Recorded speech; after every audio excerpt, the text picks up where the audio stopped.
Oh boy, I just bleached the floor here, and my ball that I sit on, I put away, so now I'm standing. That's okay. Um, Now I'm getting into the Richard Grannon videos. I just uploaded an iPhone video talking about him and the free course he was giving on emotional flashbacks. I just uploaded it, so this video that you're seeing here will probably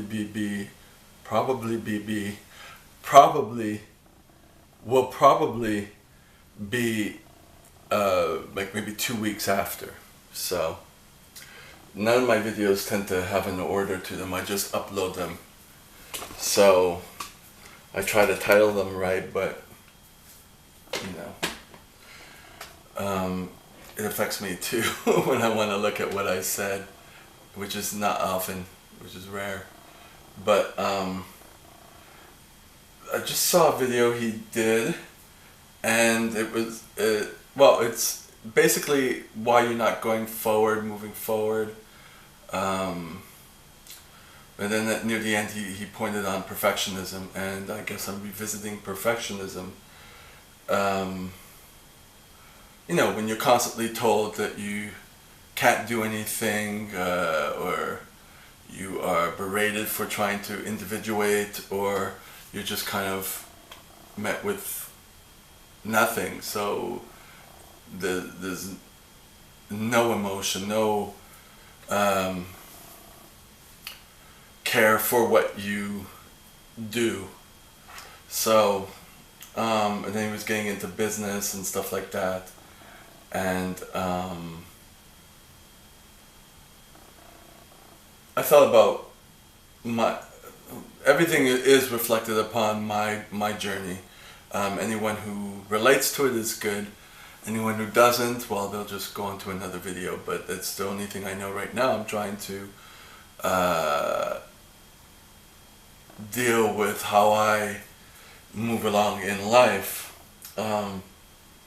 So some things are repeated. Perfectionism is repeated, especially since I realized that I have that. It was someone who told me in another session. So I'm realizing I'm doing this with the Fiverr projects, you know, although it's really hard to focus, but I guess it's a mental block that it has to be perfect, you know. So I only get a couple done per hour, and I have 200 that I need to do. You don't need to know what I'm doing, but little blocks of something related to exercise. And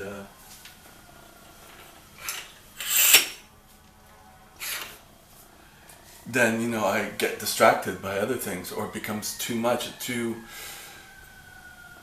hard for me to do. But I was okay doing exams in school, you know, like I would push myself through it. I guess it's that need to be perfect, I guess, and finish things, and I don't know. So this will probably be something I revisit again. I'm going to see my therapist tomorrow. I know you've seen a video where I said I quit seeing my therapist. This was for another one. If you follow me for a while, a couple years ago, I took a program. I went to a program where you become a human relations therapist. That's what they call it here. It's not a psychotherapist. It's not anything. It's a type of therapy where the person basically comes up with their solutions on their own. The reason I went to this was through my massage therapy program, where we have some human relations and sexuality courses, because when you're dealing with massage therapy, it's important to know the basics of that. And so that school was recommended, and the first year of that program is where you work on yourself. You're in a group setting once a month, And then you have homework to do where you self-reflect and you write things, and there's books to read so you understand certain behaviors, certain dynamics. So it was good until it wasn't good for me, until I thought I had enough. And I didn't want to become a therapist. Because I would be taking on too many roles and not perfecting any of them. I just said perfecting, I know. But I spread myself too thin. So anyways, I stuck with the therapist that was with that program because you had to do their type of therapy 20 hours with a therapist there at a reduced rate. And then when I stopped the program, I continued. So I was with her for 1.5 years. And I finally, when I missed the appointment completely, and I don't miss appointments. And that kind of told me that, okay, it's become less of a priority.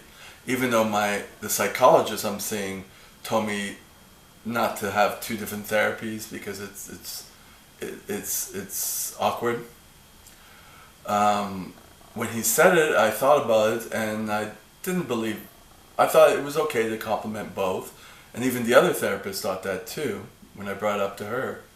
But then I realized I'm not moving forward with her. With the psychologist, he's challenging me more, although I'm not moving forward with him either. And I realize it has to do with me.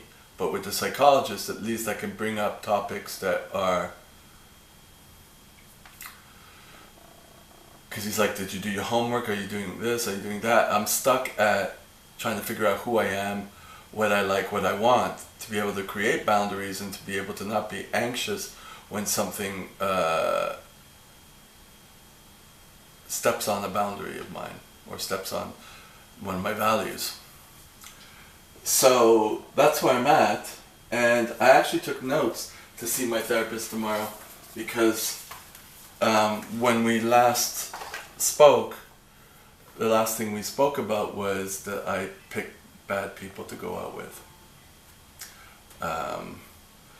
So he said, well, we'll continue this next time. So I want to continue that, but I also want to continue, I'm ready to look at my sexual proclivities in the sense that, I masturbate a lot. I always need something different. I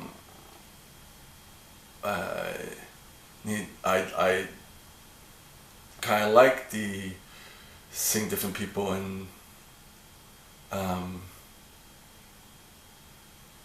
the non-monogamy thing. But the thing is, I'm not in a relationship.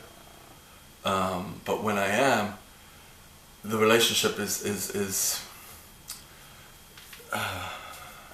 devoid of sex in a way, or I get bored of sex, or because I don't have an attachment to the person, or I fake it, or I force myself, or I tell myself something makes me want to think going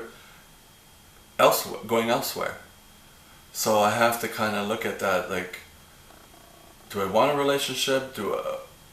If I do, I need to pick better people, so it can be fulfilling, so we can both fulfill something, which I haven't learned and I don't know how to do. So